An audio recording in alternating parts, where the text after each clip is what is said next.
Olá, eu sou Isa Lopes, cirurgiã de cabeça e pescoço, faço parte da equipe do Hospital Aristides Maltês e a gente vai conversar um pouco hoje sobre o câncer de pele não melanoma.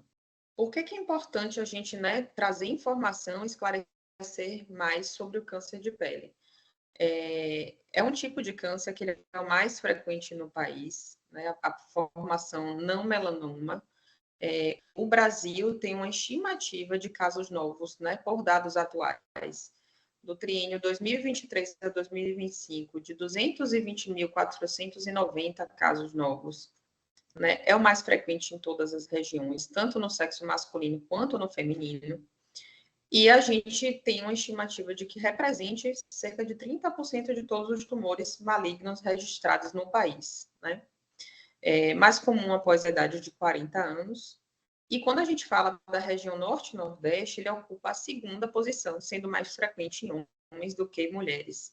Né? Então, números aí alarmantes, com grandes estimativas para os próximos anos. Então, temos que, né, falar sobre esse assunto e trazer mais informação desde a atenção básica, daí a sua importância. Os fatores de risco para essa doença são bem conhecidos e já bem estabelecidos, né? Então, a gente tem como principal fator de risco para o câncer de pele a exposição à radiação UV, né, ultravioleta, tanto pelo sol quanto formas de exposição em câmeras de bronzeamento artificial, né? Então, é o principal fator que a gente tem como causador desse câncer. Pessoas, né, com pele clara, sensível, pessoas albinas ou ruivas, elas têm uma predisposição maior a apresentar esse tipo de doença. A gente sabe também que tem algumas condições genéticas, né, hereditárias associadas à maior frequência de câncer de pele. Né? Exemplo delas, o xeroderma pigmentoso, a síndrome de Gorlin, que são doenças geneticamente estabelecidas. Áreas de cicatriz por queimaduras, né, são áreas expostas e áreas de maior risco de desenvolver algum câncer de pele também. Pacientes com doenças que levam à imunossupressão, então pacientes portadores de outros tipos de câncer, pacientes com doenças autoimunes que geram a imunidade um pouquinho mais baixa, pacientes que foram transplantados, eles estão sob maior risco, inclusive com a apresentação mais grave da doença. Aquelas pessoas que já tiveram câncer de pele previamente, né, algum histórico, ou tem algum histórico familiar também de câncer de pele, tem uma predisposição maior. E a gente sabe também que tem diversos fatores do meio externo, né, que a gente chama de fatores fotossensibilizantes associados. Então, exposição a diversos tipos de agrotóxico, benzeno, radiação ionizante, né, de qualquer tipo, e outros, né, fatores do meio externo também influenciam no desenvolvimento da doença. Falando sobre o câncer de pele não melanoma, a gente tem dois tipos principais, né, que são os carcinomas basocelulares e os escamocelulares, né? São duas lesões que têm algumas diferenças em sua diferenciação e característica. Então, os carcinomas basocelares são os tipos mais comuns, mais frequentes. A gente estima aí que cerca de 80% de todos os casos de câncer de pele não melanoma sejam basocelular. Felizmente, né, porque é uma doença que a gente sabe que tem uma evolução mais lenta, tem um caráter menos agressivo na grande maioria das vezes. E a gente consegue, na maioria das vezes, também diferenciar esses dois tipos por características macroscópicas. Então, o basocelular é uma lesão mais nodular, né? Geralmente com bordas mais elevadas, com contornos rosáceos, que a gente chama operolados. É frequente a visualização de pequenos microvasos dentro da lesão ou ao redor da lesão, que a gente chama de teleangiectasias, que nessa foto da esquerda aí da aula está bem característica. E é uma ferida que não cicatriza, pode chegar a ulcerar, ficar parecendo uma ferida mais profunda na região central e sangrar esporadicamente também. Já o carcinoma escamocelular, ele é também uma ferida que ele vem de uma camada mais superficial da pele, é menos frequente que o basocelular, ele corresponde a cerca de 20% dos casos. É um tipo que tem um crescimento um pouco mais agressivo, mais rápido, né? E, em geral, ele vai surgir como uma mancha vermelha irregular, né? Ou uma úlcera, né? Que é essa ferida mais profunda, principalmente na região do centro, que ela descama, sangra e coça com facilidade. Então, quando a gente pensa nas áreas expostas, né, ao risco do câncer de pele, a região da cabeça e pescoço é a região que está mais acometida, né, a região que é mais frequente a gente vê esse tipo de lesão, assim como, né, os braços, o pescoço em geral, áreas expostas mesmo ao sol, só que a face é uma área extremamente importante, principalmente pelo contato próximo com órgãos nobres, né? Com boca, olho, pálpebra. Então, são lesões que, quando a gente falar um pouquinho de tratamento, a gente vai entender que quanto mais cedo detectadas, né? Isso gera um melhor prognóstico, um melhor segmento para o paciente. Então, a gente tem áreas de risco, que a gente chama popularmente de H da face, como está demonstrado na figura, né, que seriam as zonas em que há uma incidência maior de lesões de câncer de pele, né? A região do H, que é essa região que a gente vê aí em cima, né? Então, áreas ao redor dos olhos, na área central da face, paranasal, né, ao lado do nariz ou em cima do próprio nariz, ou nessa região de pele ali próxima ao lábio superior, além das regiões de têmpora, região malar, que é a região das bochechas, região sobre a mandíbula e as orelhas como um todo, são regiões em que a gente tem uma incidência direta da radiação, né, ultravioleta mais forte, áreas mais expostas, e com isso as lesões são mais frequentes nesses locais que a gente acabou de comentar. Sobretudo quando a gente fala do carcinoma basocelular, que é o mais comum, tá? O câncer de pele seca, o carcinoma escamocelular, a gente pode ver também nessas áreas, mas a gente vê também com a frequência um pouquinho maior em orelhas, couro cabeludo e lábios, né? Principalmente lábio inferior, quando a gente fala desse relacionado à radiação UV, tá? Então, não quer dizer que em outras áreas a gente não vai ter lesões, né? Sugestivas que elas não possam aparecer ali. Mas existem áreas que estão sob maior risco, que é essa zona H da face e as outras áreas que a gente comentou. Interessante também lembrar do couro cabeludo, né? A gente muitas vezes não se atenta ao examinar um paciente, né, sobre a região do couro cabeludo, inclusive naquele paciente que que não é calvo, né, que não tem calvície, mesmo estando sobre os pelos, né, a região de folículo piloso, de cabelo, ainda assim existe passagem de radiação e ali pode estar exposto e pode ser uma área, né, que fique escondida durante muito tempo, pelo fato da gente não observar tanto.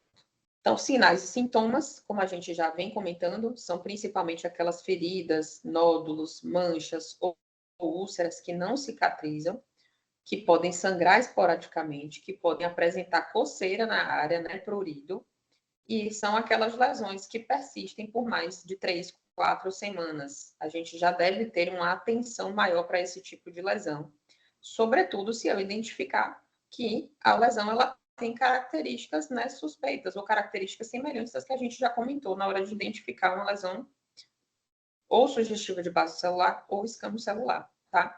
Então, sinais e sintomas são basicamente a presença das feridas, né, com essa questão da não cicatrização, que é o que deve chamar mais atenção. É importante comentar também sobre manchas ou sinais antigos em que eu observo uma alteração na característica prévia, ou seja, é muito comum os pacientes eles terem lesões amarronzadas, acastanhadas, que a gente julga que é só um sinal que já está ali durante muito tempo. Porém, se eu detectar que houve alteração de coloração, de textura, de tamanho, ou principalmente se essa lesão começou a sangrar, né, e não sangrava antes, isso também é um sinal de alerta para uma lesão que pode, potencialmente, nesse período de tempo, ter se transformado em uma lesão maligna, né? Então, é basicamente a inspeção, né, que vai fazer a gente ter uma suspeita maior ou não para determinada mancha, sinal ou nódulo de pele. A gente dá o diagnóstico, então, essencialmente pelo exame clínico, examinar, né, as regiões possivelmente expostas, é o que a gente vai conseguir detectar de forma melhor, na maioria dos casos, praticamente todas essas lesões, né? Então, um exame completo, minucioso, observância de sinais, mesmo que antigos, que alteraram sua característica nesse tempo, A gente pode também necessitar de exame histopatológico, ou seja, biópsia. Para alguns casos, a gente vai comentar mais à frente quais seriam as indicações, porque ela nem sempre é necessária, né?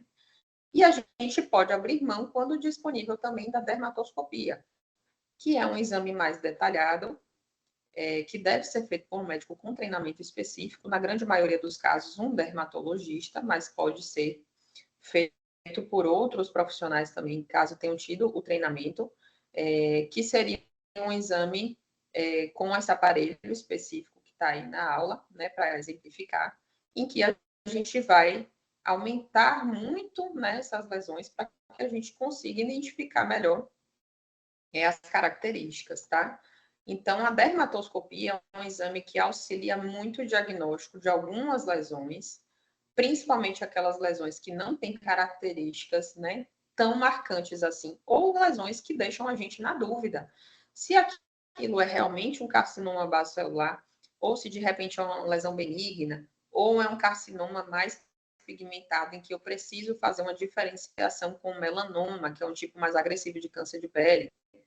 Então, tem algumas lesões, seja por tamanho ou por característica, que elas vão confundir a gente no exame macroscópico, e a dermatoscopia ajuda muito nesses casos, porque aí a gente vai identificar padrões já específicos em que a gente consegue dizer, não, essa lesão é um carcinoma basocelular, não, aqui trata-se de uma lesão benigna, ou não, aqui talvez seja uma lesão que parecia um carcinoma basocelular, mas teve uma diferenciação escamosa.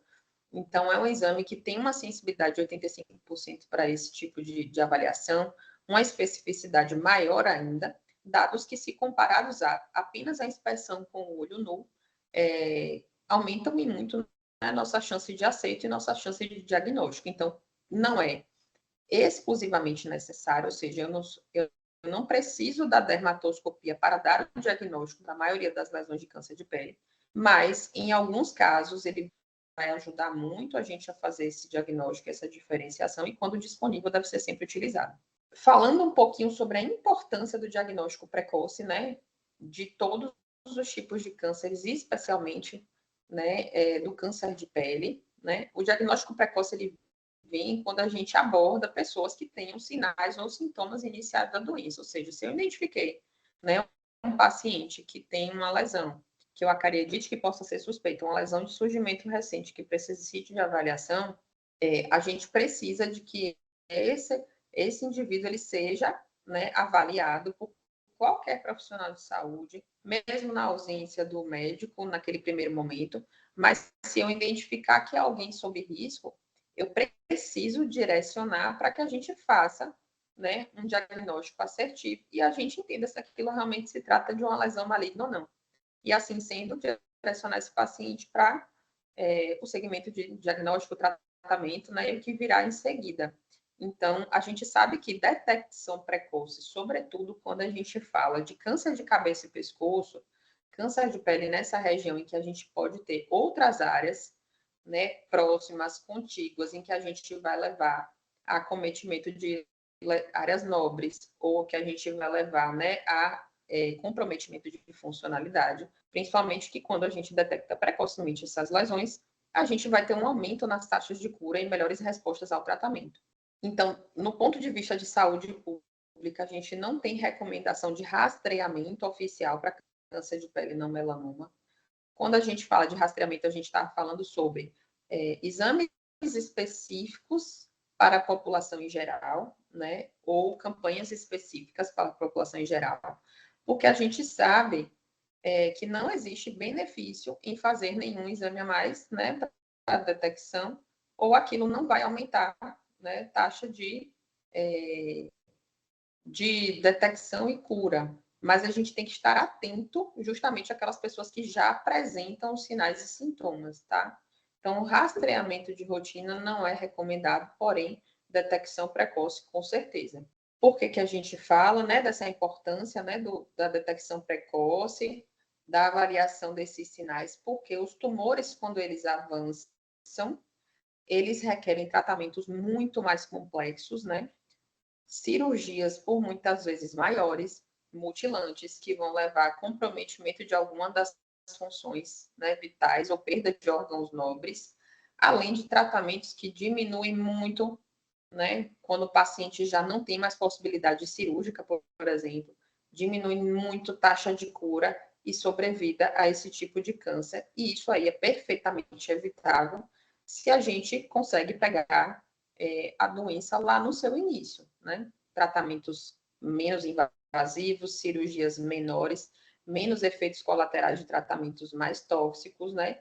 E taxa de cura muito maior, que é o que a gente quer. Então, existem sinais de alerta, como a gente já veio comentando, para a detecção dessas lesões, que por muitas vezes vão ser muito características. Existe uma pequena regra também do ABCDE, que é muito mais para as lesões suspeitas de melanoma, mas é algo que vale também até para uma lesão inicial que ficou na dúvida naquele momento se era algo ou não, porque não é infrequente a gente pegar os pacientes achando que era apenas um sinal, e aí, após, né, passado o tempo, persistência ali da lesão, crescimento, sangramento, coceira, aí a gente começa a se preocupar um pouquinho mais. Então, a regra do ABCDE, ela traz para a gente um mnemônico para a gente lembrar quais características devem ser de identificação e de suspeita para uma lesão, que pode ser uma suspeita de melanoma ou um câncer de pele, né, dos outros tipos que a gente falou, porque nesse meio tempo ocorreu essas alterações. Então, o A diz respeito à assimetria, né, uma lesão que a gente olha e que tem, né, diferenças de um lado para o outro, tá? As bordas mais irregulares ou elevadas ou pouco definidas também são características que chamam a atenção de suspeita. O C de coloração, ou seja, uma mancha que na mesma lesão eu tenho várias cores em mais de uma tonalidade, também é uma lesão que pode ser suspeita. Uma lesão que tem mais de 5 milímetros de diâmetro e que vem em crescimento, né? Com o passar do tempo, também é uma lesão para a gente ficar atento e ter suspeita. E a evolução, ou seja, o exame seriado e essa percepção de que se aquilo era uma coisa antiga que mudou, ou aquilo era algo que eu achei que não era nada, mas mudou sua característica com o passar do tempo em relação a tamanho, cor, formato, aparência, também devemos acender o alerta, né, para uma lesão que pode ser maligna e deve ser investigada. Em relação a diagnóstico, como a gente comentou previamente, biópsia, ela é sempre necessária para o câncer de pele, não melanoma, nem sempre ela é um exame que deve ser feito para todo mundo, tá? Até muitas vezes para a gente não atrasar um possível tratamento, achando que precisa-se de uma biópsia antes. A biópsia, ela pode ser feita de forma incisional, ou seja, eu retirar um pedaço daquela mancha ou da lesão e enviar para estudo para a gente ter o resultado do que é que se trata na patologia, ou naqueles casos em que eu vejo que é uma lesão muito sugestiva, muito suspeita, com todas as características, né, que a gente já comentou, eu posso me abster de fazer a biópsia nesse momento e ela pode ser feita no momento do tratamento definitivo, ou seja, se eu já tenho uma lesão característica, né, se o paciente já tem um histórico, já tem os fatores de risco ali presentes, eu vou encaminhar esse paciente já para um tratamento definitivo, que na maioria dos casos é a cirurgia, né, quando sempre que possível, vai ser o primeiro tratamento que a gente vai escolher. E na própria cirurgia, eu já faço o tratamento oncológico e faço também a biópsia, que vai me dizer ali o resultado da natureza daquela lesão, certo? Em alguns casos, a gente pode precisar fazer antes para a gente identificar determinados aspectos da lesão que vão me ajudar ali no contexto do tratamento. Então, quando é que eu devo, quando não se trata de uma lesão, né, 100% característica, quando é que eu devo fazer a biópsia antes? Então, se eu identificar uma lesão que eu estou na dúvida, se é de fato um câncer de pele ou não, né? Uma lesão que não é muito suspeita ou tem características um pouco atípicas, não tão claras quanto aquelas que a gente já comentou. Se eu achar que eu estou diante, por exemplo, de um carcinoma basocelular de alto risco, ou seja, a gente tem dentro do diagnóstico do carcinoma basocelular lesões diferentes em termos histopatológicos, né, de patologia, em que eu sei que são variantes mais agressivas do carcinoma basocelular.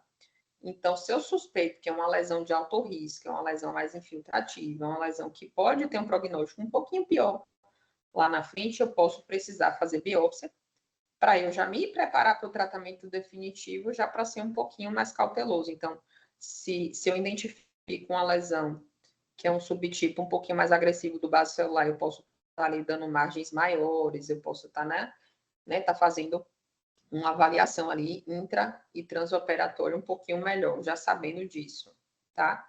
Ou aquelas lesões que não é também infrequente a gente pegar pacientes, às vezes que foram operados muitas vezes, né, por profissionais diferentes e que não foram submetidos ao tratamento adequado de forma definitiva. Então, são lesões recidivadas, lesões que já foram submetidas a algum tratamento e retornaram. Então, a gente precisa de biópsia, tanto para a gente, né, determinar a natureza da lesão, determinar se é algum subtipo de alto risco, uma variante mais agressiva, para que a gente consiga dar o segmento esse paciente, né, seja adequadamente tratado depois, tá? Para a gente não reduzir a chance de cura dele.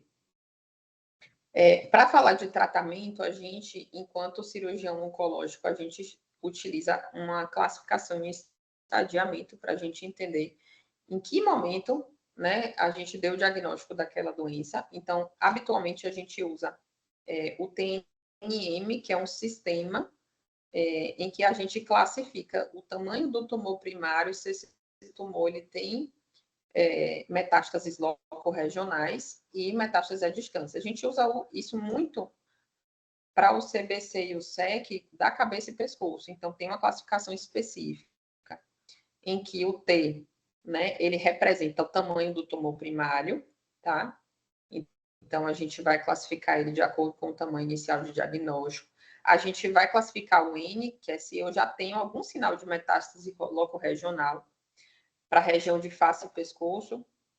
Essas lesões, quando raramente metastatizam, principalmente o vaso celular, o carcinoma celular, ele é um pouquinho mais agressivo e tem um padrão assim de metastatizar, né? Ou seja, sair a ferida do local em que se iniciou para outros locais, né? Ali da cabeça e pescoço, um pouquinho mais frequentemente. Então, geralmente, quando eu identifico metástase desses tumores, inicialmente vem para linfonodos da região da cabeça e pescoço, então, área de parótide da glândula salivar, ou área de linfonodos cervicais, então a gente sempre avalia, principalmente no exame físico inicial. E a gente avalia no estádio M se eu tenho metástase à distância, ou seja, se esse tumor ele tem já evidência de doença em outros órgãos que já saíram da região da cabeça e pescoço. Então, principalmente a parte pulmonar, né, é uma a ser identificada naqueles casos de câncer mais avançado.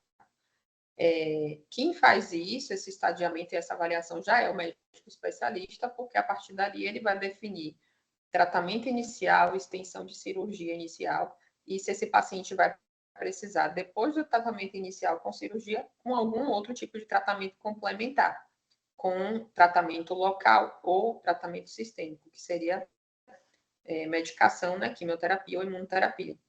Então, isso já é algo que o especialista que tem a função, né, e o atendimento inicial, a gente já tem que avaliar isso para a gente poder dar seguimento ao tratamento adequado, né? Não é mais rastreio precoce, mas já é algo que a gente precisa ter um pouco de noção também, que faz parte do que a gente vai fazer depois para esse paciente. Então, como é que a gente faz o tratamento, né, do câncer de pele não melanoma? Cirurgia, gente, é padrão ouro, tá? É o tratamento inicial de excelência, o tratamento vai curar esses pacientes em boa parte dos casos, né? Principalmente quando a gente faz a detecção precoce. Dificilmente um paciente que teve diagnóstico precoce não vai ser submetido à cirurgia, não vai ter cura, né, dessa doença. As coisas elas vão começando a ficar um pouquinho mais complicadas se a gente já descobre um estadio mais avançado, tá? Então, quando a gente fala de procedimento cirúrgico, normalmente é uma ressecção local da lesão e a gente dá margens oncológicas, que a gente chama, né? Que aí tem um pouquinho de diferença de tamanho de margem, se é uma lesão de baixo risco ou se é uma lesão de alto risco, né? Para a gente saber o quanto de margem eu preciso tirar. Na região de cabeça e pescoço, como eu já falei anteriormente, como a gente está em área de face, área nobre, área próxima a nariz, boca, pálpebra, olhos, muitas vezes essas cirurgias vão compreender Além da ressecção do tumor inicial, a gente também entrar com reconstruções necessárias.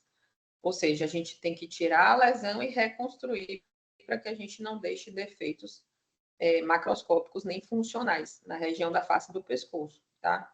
Então, padrão ouro, sempre que possível, o tratamento é operar realmente ou fazer algo a mais a depender de cada caso, tá?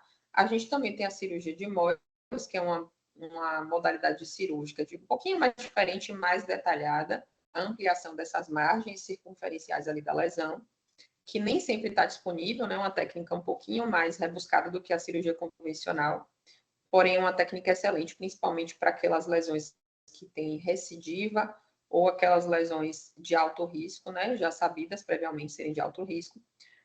A gente também pode usar eletrocauterização, crioterapia para as lesões muito iniciais, né? Para as lesões pré-malignas, sobretudo. Agentes tópicos, que são quimioterápicos tópicos, para a gente usar nas lesões muito pequenas, naqueles pacientes que têm várias lesões pré-malignas, a exemplo da ceratose actínica, que são lesões também decorrentes de exposição à radiação, porém que ainda não são câncer, né? E pode ser uma estratégia, né, naqueles pacientes que já apresentaram múltiplas lesões, que a gente já operou várias vezes, que a gente está tentando retardar em cada cirurgia para evitar defeitos mais funcionais, ou pacientes que não têm condição clínica, né, algum problema de saúde grave, alguma coisa que impeça da cirurgia. Tem também a terapia mais local, né, com um agente local e estimulação com fótons para que a gente trate as células neoplásicas. A gente pode abrir mão da radioterapia também. A radioterapia a gente reserva, principalmente em contexto de adjuvância, ou seja, eu já operei o paciente, na minha biópsia veio ali alguma característica que me levou à suspeita de alto risco, ou um paciente que tem um risco, né, maior de aquela lesão voltar, então a gente precisa complementar a cirurgia inicial com a radioterapia, ou se o paciente não é candidato à cirurgia. Quando é que ele não é candidato à cirurgia? O paciente que tem uma lesão extensa, que vai causar um defeito funcional muito grande e ele não tolera, né, o corte cirúrgico inicial que deveria ser feito. Então, paciente sem condição clínica, né, ou pelo tamanho da lesão, ou por condições associadas, que não possam ser submetidos à cirurgia, a gente pode tentar mão da radioterapia como tratamento único, sendo que a gente sabe que nesses casos a taxa de cura é bem menor, tá? Para tumores mais avançados ou tumores metastáticos, ou seja, aquela doença que já não é mais local, a gente pode lançar mão de terapias sistêmicas, que são drogas que a gente vai utilizar para fazer um tratamento não só local como sistêmico e a gente tentar reduzir ou regredir pelo menos algumas dessas lesões para que seja possível operar no futuro. Também pode ser feito, tá? Então a gente tem alguns tipos de terapia-alvo, né, como os inibidores de RED-ROG, que é uma via que a gente já sabe que predispõe, né, à formação do câncer, ou imunoterápicos, ou outros tipos de drogas sistêmicas para a gente fazer o tratamento dos pacientes, né, sobretudo com doença avançada e metastática. Dito isso, né, falando sobre tudo isso que a gente já comentou aqui, para o câncer de pele, a prevenção, ele é sempre o melhor caminho, né? Prevenção e detecção precoce. Então, a gente tem que orientar muito bem todos os pacientes expostos sob risco, as medidas de fotoproteção, né? Uso de protetores solares, tanto na face quanto no corpo em áreas expostas, uso de roupas contra a radiação UV, roupas longas que não expõem diretamente a pele, chapéus, bonés, todo tipo de bloqueio de fotoproteção, principalmente para aquelas pessoas mais expostas. A gente deve estar orientando, tá? Tratamento e acompanhamento de lesões pré-malignas, né? Que isso tem fundamental importância, tanto do médico clínico, médico da atenção básica, como dermatologista, né? Porque já faz um mapeamento dessa pele, e aí eu já acompanho essas lesões e entro com terapias, idealmente antes de muitas dessas lesões pré-malignas se transformarem em câncer, tá? E depois, né, detectado, dado o diagnóstico, levantado-se a suspeita, encaminhar esse paciente para um centro de tratamento especializado, né, um médico cirurgião, oncológico, cabeça e pescoço, para que a gente dê seguimento a esse paciente, que mesmo após o tratamento inicial, seja ele qual for, ele vai continuar tendo um acompanhamento, né, ou semestral ou anual com especialista, mesmo quando a gente já atinge a cura daquela lesão, porque são pacientes que se apresentaram câncer de pele, têm risco de apresentar outras lesões malignas, né? E a gente mantém um segmento adequado para que a detecção seja de fato precoce, tá? Então, o segmento pós-tratamento, mesmo que eu atinja a cura daquela lesão inicial que foi identificada, é o acompanhamento seriado e monitoramento de lesões pré-malignas com encaminhamento para tratamento, para que a gente foque sempre na prevenção e tentar fazer com que essas lesões elas não evoluam, tá? Faz toda a diferença, realmente. Então, é isso que eu tinha um pouquinho para falar com vocês sobre o câncer de pele não melanoma. Deixo aqui meus contatos e à disposição. Obrigada.